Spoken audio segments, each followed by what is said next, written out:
Pada hari ini, Partai Buruh bersama organisasi Serikat Buruh KSPI menyelenggarakan konferensi pers menyikapi keputusan Mahkamah Konstitusi terkait gugatan yang dilayangkan oleh Partai Buruh berkenaan dengan Undang-Undang Pemilu, wabil khusus terkait dengan persyaratan partai politik yang bisa mengikuti pemilu, yaitu kita kenal melalui mekanisme verifikasi yang diadakan oleh Komisi Pemilihan Umum atau KPU, baik verifikasi secara administrasi maupun verifikasi secara faktual. Sebelum saya masuk kepada penjelasan itu, perlu dipahami dulu bahwa partai politik bagi kawan-kawan kelas pekerja, working class. Siapa dia kelas pekerja? Buruh, petani, nelayan, guru, baik guru honorer, guru negeri, guru swasta, tenaga honorer, ya, buruh migran, miskin kota, urban poor, miskin desa, pekerja informal, ibu jamu gendong, mama-mama pedagang sayur di Indonesia Timur, ojek online, supir angkot, supir bis, supir trailer, ya, gelandangan, anak-anak jalanan, pengemis, perempuan-perempuan yang termarginalkan, aktivis lingkungan hidup, dan aktivis hak asasi manusia, ya, kemudian juga para cendekiawan akademisi yang pro kepada sistem jaminan sosial, para aktivis perempuan yang memperjuangkan anti kekerasan, dan kelompok-kelompok yang selama ini termarginalkan, yaitu rakyat jelata. Kelompok ini di dunia internasional disebut kelas pekerja, working class. Nah, kelas pekerja ini menjadi penyeimbang terhadap kelas pemodal. Sistem di dunia selalu ada dua kelompok yang secara politik dia akan bertarung secara konstitusional melalui ajang pemilu. Sehingga partai politik kelompok pemodal biasanya disebutnya partai konservatif, partai liberal, partai republik, atau apapun nama yang senada. Dia akan bertarung dengan kelompok kelas pekerja, yaitu biasa disebut partai buruh, partai sosial demokrat, partai sosialis pekerja, atau partai-partai yang senada. Di beberapa negara juga mengenal yang partai beralirkan basis agama. Misal di Jerman, CDU, CDU, dan CSU, CSU itu partai Kristen. Ada Kristen Demokratik dan ada Kristen Sosialis. Kalau Angela Merkel dari CSU, CDU kelompok waktu itu misal yang pernah Helmut Kohl, yang pernah menjadi perdana menteri Jerman juga. Di Eropa biasa partai-partai beralirkan agama khususnya Kristen. Di Inggris pun ada beralirkan Kristen Anglikan. Di Indonesia kelompok pengusaha atau kelompok modal sudah terwakili oleh para pengusaha-pengusaha yang bergabung di partai-partai yang telah ada. Tanpa bermaksud menyebut nama partai tersebut, tapi sudah ada kelompok itu. Ini bisa dilihat nanti di cerminan DPR pusat maupun DPR daerah, tingkat 1 maupun tingkat 2. Mereka pasti berasal dari kalangan pengusaha. Ada pengusahanya langsung jadi anggota parlemen, atau ada anggota parlemen yang dibiayai oleh kelompok pengusaha. Itu sah. Di seluruh dunia biasa mengenal sistem perpolitikan seperti itu. Bahkan duduk di partai berkuasa, banyak menteri-menterinya dari pengusaha. Ada kelompok agama yang berjuang tentang nilai-nilai agama secara menyeluruh, tanpa memandang agama manapun, berjuang tentang bagaimana kehidupan pesantren, bagaimana berjuang tentang pengadaan rumah ibadah, pembangunan, berjuang tentang bagaimana sekolah-sekolah swasta yang dikelola oleh kalangan agama, dan sebagainya. ini diwakili oleh kelompok partai yang berbasis agama, itu sah. Nah di Indonesia, satu yang nggak ada, partai yang berbasis kelas pekerja. Di titik ini harusnya MK, Mahkamah Konstitusi memperhitungkan itu. MK menjadi kuburan dari harapan sekelompok besar. Kalau di kelompok pengusaha kan sekelompok kecil, cuma punya modal. Kalau di basis agama, kelompok besar. Ini juga punya pengikut yang besar. Ya, di Indonesia ada. Nah ini yang MK tidak lihat. Ada kelompok yang kelas pekerja. Si petani nggak merasa dia diwakili dalam partai yang ada. Si buruh tidak merasa diwakili di partai yang ada. Si nelayan, si pekerja informal, ibu jamu gendong, tukang beca, tukang ojek, supir, si buruh migran, si orang miskin desa, miskin kota, si aktivis perempuan, si aktivis lingkungan, si aktivis HAM, dia nggak diwakili. MK tidak melihat ini, bahwa dibutuhkan dalam sebuah sistem politik Indonesia, ada kelompok yang berbasis kelas pekerja, yang kalau di dunia internasional, tadi saya sudah sebut, ada yang namanya Partai Buruh, Labour Party, ada yang namanya Partai Sosial Demokrat Party, ada yang berbasis Partai Sosialis Pekerja, dan nama-nama yang senada. Nah, oleh karena itu, bagi kelompok kelas pekerja, benteng terakhir mencari keadilan, itu MK. Agar MK bisa berlaku adil terhadap partai yang sudah established. Dengan partai baru yang berbasis kelas pekerja ini. MK justru menjadi kuburan, Mahkamah Konstitusi menjadi kuburan kelompok kelas pekerja, orang-orang miskin, termarginal, rakyat jelata, untuk membangun sebuah partai politik yang bisa menyeimbangi partai yang sudah ada, partai berbasis pemodal, partai berbasis agama, yang partai baru ini ingin didirikan, maka akan minta keadilan. Apa keadilannya? Kalau partai lama hanya verifikasi administrasi, maka partai baru, termasuk partai baru yang digagas oleh kelas pekerja, harus juga verifikasi administrasi. Kenapa ada perbedaan perlakuan? Ketika pemilu akan dilaksanakan, semua partai politik adalah zero, sama, nol. Mereka disebut adalah partai peserta pemilu. Sayangnya Mahkamah Konstitusi menguburkan tentang kebebasan demokrasi yang dibangun secara konstitusional.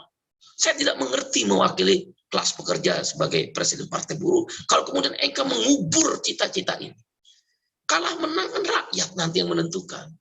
Biasa kok, partai buruh, partai sosial demokrat, partai sosialis pekerja di Amerika Latin, ada kalanya menang, ada kalanya kalah. Tidak sesulit di Indonesia. Baru berdiri, sudah dihadang oleh aturan-aturan yang berpihak kepada kepentingan pemodal. MK berlaku tidak adil dengan keputusannya pada hari ini. Kemarin, kami menggugat agar ada rasa keadilan. Partai yang established sudah ada verifikasi administrasi, maka wajar kalau partai baru adalah juga verifikasi administrasi. Kenapa mau mendapat perlakuan yang berbeda? Kalau MK berpendapat bahwa aturan main tergantung daripada si pembuat undang-undang, dalam hal ini presiden, pemerintah, dan DPR. Loh, DPR itu kan peserta pemilu nanti yang akan mengikuti pemilu juga di tahun 2024. Ya tentu patut diduga mereka akan memprotek untuk kepentingan oligarki itu. Patut diduga. Oleh karena itu kami, karena patut diduga itu, mengajukan uji material ke MK terhadap undang-undang pemilu yang dibuat oleh notabene CQ, partai-partai di parlemen yang akan ikut berlaga di pemilu 2024. Nah, dugaan kami ingin kami uji di dalam proses judicial review. Kok MK tidak setelah diakui syarat-syarat formil yang terpenuhi partai buruh sebagai penguji, nggak ada sidang membahas perkara. Bahaya benar MK sekarang ini. Kami akan melawan ini. MK secara keseluruhan sebagai sebuah lembaga. Indonesia, Republik ini butuh Mahkamah Konstitusi. Tapi Republik ini tidak boleh dicederai oleh sikap para hakim-hakimnya, integritas para hakim-hakimnya, yang tidak memberi ruang orang-orang kelompok kecil ini mencari keadilan. Kan dugaan-dugaan politik harus diselesaikan dalam pengadilan. Dalam hal ini Mahkamah Konstitusi. Kami tidak dikasih kesempatan Partai Buruh sebagai penggugat terhadap uji material Undang-Undang Pemilu. Apa dasar-dasar kami menggugat? Kami tidak diberi ruang, dipotong langsung. Tidak ada proses perkara, langsung dinyatakan apa kalah gulakannya. Jahat sekali, tanda petik. Jahat sekali. Tanda petik, jahat sekali sikap-sikap Mahkamah Konstitusi seperti ini. Harusnya diberilah rakyat ruang. Bahkan kami melihat ada satu perkara lagi yang diajukan oleh salah satu partai politik di MK tentang presidensial threshold. Itu pun dipotong tanpa berproses perkara. Tidak dibahas. Bagi kami, tanda petik, jahat sekali secara demokrasi. Kalau begitu bagaimana cara rakyat kecil ini mencari rasa keadilan? Ya kalau partai politik yang sudah ada di parlemen, tentu dia akan berusaha memproteksi. Itu dugaan kami. Boleh jadi dugaan kami salah. Maka kami menggugat ke Mahkamah Konstitusi. Kok Mahkamah Konstitusi memotong habis? Nah, ini sikap. Partai Buruh akan melawan secara jalur-jalur konstitusional melalui aksi-aksi. Kami akan kampanyekan perlawanan MK yang harus direformasi. Tagline kami adalah reformasi MK. Ini bukan Tuhan. MK ini bukan satu lembaga tidak ada cacat. Tagline kami sampai pemilu ini, reformasi MK. Karena bagi kami tanda petik, keputusan-keputusan sangat menyakitkan. Dan tanda petik jahat terhadap kelompok yang ingin mencari keadilan. Tentu akan diperdebatkan, akan lebih baik kalau terus berdebat.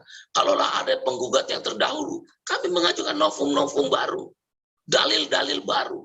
Kenapa nggak didengar? Ini sebuah kejahatan demokrasi dan kejahatan keadilan. Kami menuntut reformasi Mahkamah Konstitusi.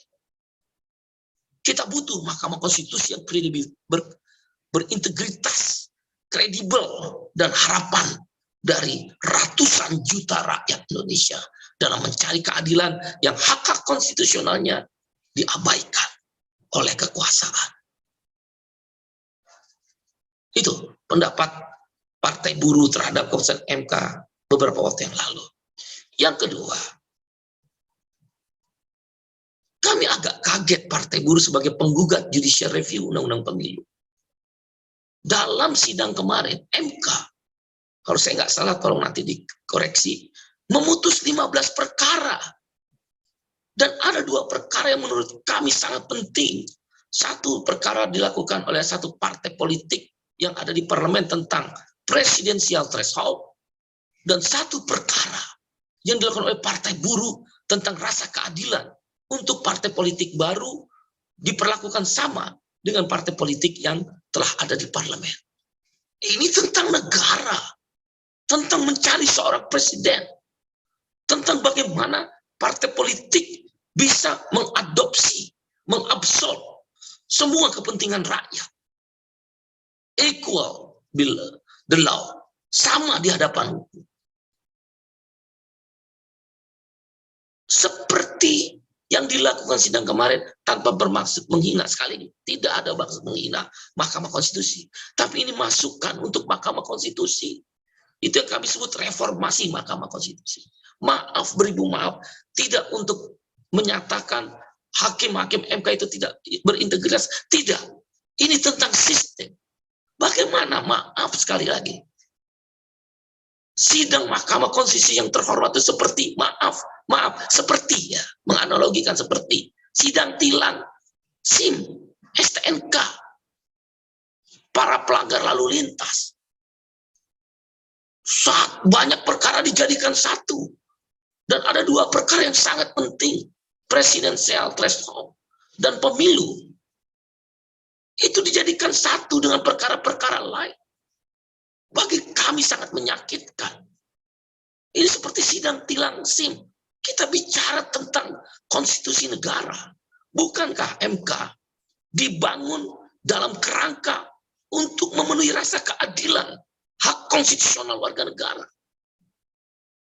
Kalaulah sidang itu kemudian diperdebatkan yang tentang presidensial threshold dan juga pemilu, kami mungkin ada rasa bisa menerima tentang rasa keadilan itu.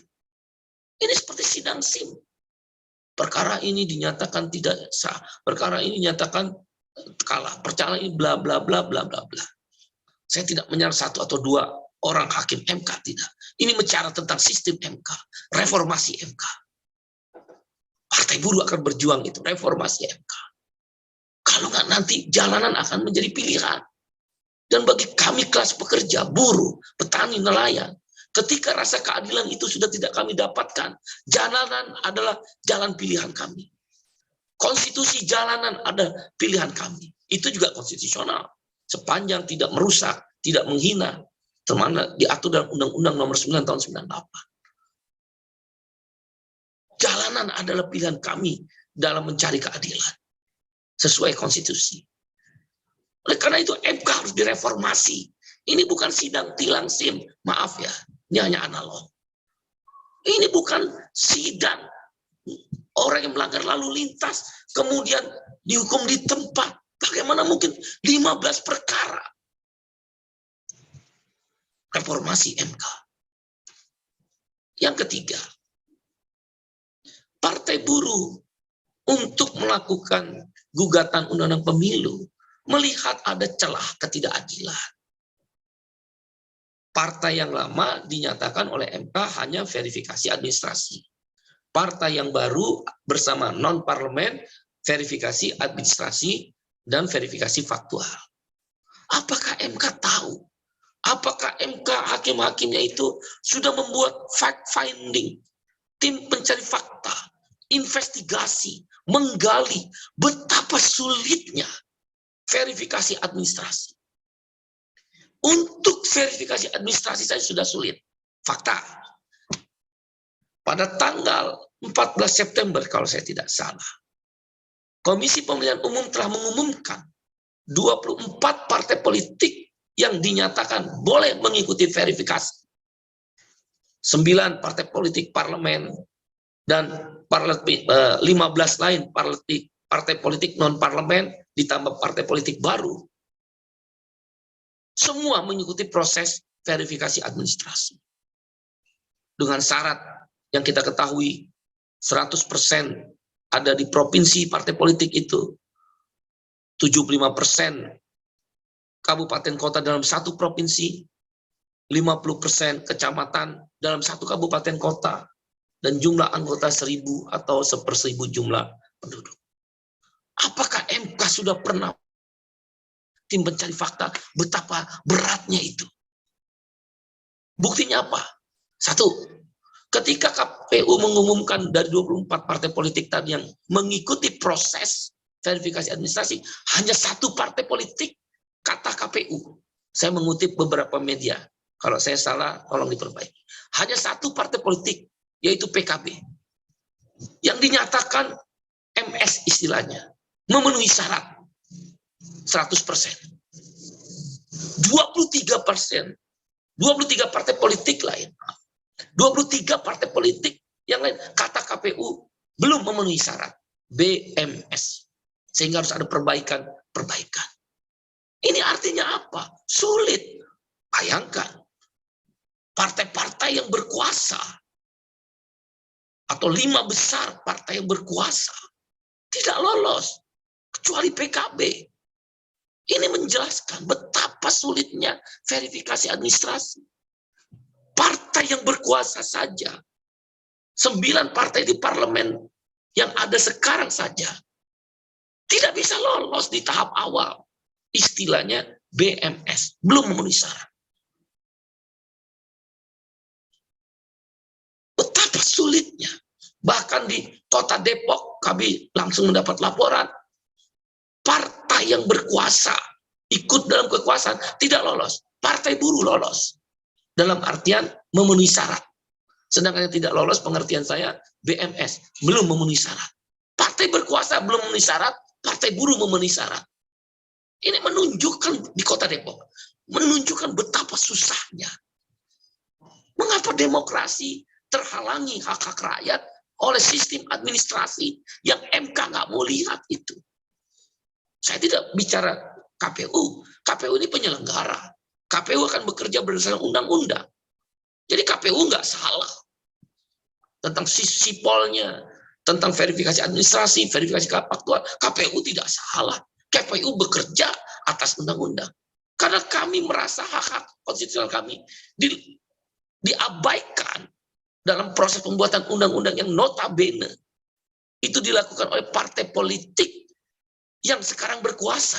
Bahkan di Kota Depok ada beberapa partai politik yang berkuasa tidak lolos dalam artian BMS belum memenuhi syarat. Maka kami uji ke MK, kok dihajar sama MK? KPU tidak salah, reformasi MK. Bahaya sekali kita berdemokrasi dalam negara. Saya ini bukan politisi. Saya ini orang biasa-biasa saja. Saya ini hanya aktivis buruh. Buruh biasa yang bekerja di pabrik. Saya tidak punya latar belakang aktivis mahasiswa, aktivis politik, tidak. Begitu saya masuk dalam dunia politik, di mana saluran politik adalah cara kita membangun demokrasi. Saya terkaget-kaget dengan cara Mahkamah Konstitusi melihat demokrasi yang tidak adil ini. MK lah tujuan kami terakhir mencari rasa keadilan. The last God, penjaga keadilan terakhir. The last samurai, samurai terakhir. Tapi MK membuat kita sangat terkejut. Kejahatan demokrasi yang seperti sidang tilang. Maaf sekali lagi, tidak ingin menghina lembaga MK. Mudah-mudahan tidak salah kutip. Tapi sistemnya, reformasi MK. Karena verifikasi administrasi, partai-partai yang berkuasa pun banyak yang BMS. Belum memenuhi syarat. Hanya PKB. Itu pun PKB bisa kemudian ditelaah lagi. Ketika PKB dinyatakan sebagai MS, memenuhi syarat, kan ada pengaduan masyarakat. Partai buruh pun menerima. Nah, pengaduan masyarakat itu, dalam kasus partai buruh, itu diberikan oleh KPU dan Bawaslu, melalui KPU, adalah hari terakhir untuk perbaikan yang belum memenuhi syarat.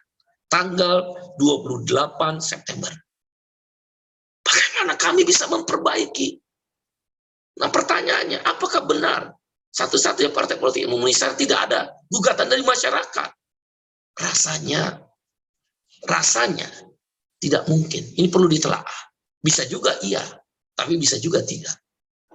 Bahaya sekali sistem demokrasi kita. Saya orang yang lurus-lurus aja. Saya nggak ada main-main politik-politik tricky. Gak ada, saya berusaha. Saya berusaha, ya kalaupun ada mungkin, saya minta maaf lah sebagai manusia biasa, mewakili partai buruh. Tapi MK telah meniadakan rasa keadilan itu. Seperti sidang tilang SIM. Seperti ketika aparat Satpol PP dan Pemda memeriksa KTP ke kos-kosan di Jakarta.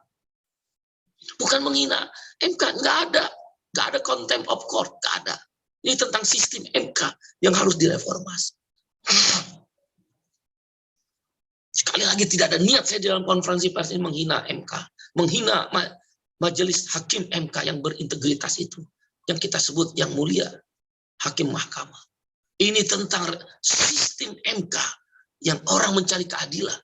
Di dunia internasional nggak ada itu presidential threshold. Nggak ada itu verifikasi administrasi yang begitu ketat, verifikasi faktual. Macron di Prancis mengalahkan dua partai yang berkuasa lama, partai konservatif, partai sosialis. Partai sosialisnya partai buruhnya Prancis. Macron bikin partai kecil, Nggak pakai itu presidensial threshold, parliamentary threshold. Menang, karena rakyat Prancis jenuh dengan dua partai ini. Itu bisa saja terjadi di Indonesia. Tapi kan dihadang terus. Bahaya sekali MK ini. Sistemnya maksud saya. Bahaya sekali demokrasi kita. Verifikasi yang ketiga itu tadi saya sebut, verifikasi administratif susah. Dari 9 partai politik ada di parlemen, hanya satu memenuhi syarat murni, Partai PKB, Partai Kebangkitan Bangsa. 8 bahkan partai pemenang pemilu dinyatakan oleh KPU BMS belum memenuhi syarat. Kemudian perbaikan terakhir 2 hari yang lalu 28 September harus diserahkan. Itu menunjukkan betapa susahnya. Kok kita uji supaya adil semuanya? Verifikasi administrasi sama MK dipotong seperti sidang SIM. 15 perkara cepat sekali diputuskan. Yang terakhir, nanti akan disampaikan secara detail poin-poinnya oleh kuasa hukum Nasef, jangan terlalu lama tapi supaya konferensi pers kita padat ya. Akan disebutkan poin-poin dasarnya. Tapi yang terakhir ini saya ingin mengatakan Partai Buruh dihidupkan kembali karena persoalan Omnibus Law. Negara membiarkan outsourcing seumur hidup, modern slavery. Negara membiarkan orang dikontrak tanpa periode. Jadi berulang-ulang bisa 100 kali, 200 kali. 2 minggu dipecat, kontrak lagi sebulan dipecat. Negara membiarkan upah minimum tidak naik 3-4 tahun. Kalaulah naik 1,08%. Hanya 20.000, 14.000. Bahkan di Jepara 4.000 rupiah. Menghina sekali. 14.000 itu di Jawa Timur rata-rata. Jahat sekali kita sama rakyat. Maka kami secara politik ingin memberi keseimbangan di parlemen. Kami lawan Omnibus Law. Petani dengan bank tanahnya. Reforma agraria tidak dikaitkan dengan bank tanah Omnibus Law. Komersialisasi tanah. Kriminalisasi terhadap petani. Begitu pula dengan yang lain. Begitu harga BBM naik, maka langsung terasa. Hal-hal ini kami ingin berjuang di parlemen.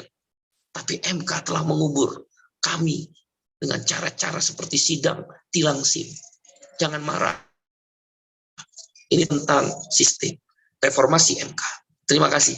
Saya kembalikan pada Bung Kahar untuk diberikan pada Bung Nasef, kuasa hukum partai. Silakan.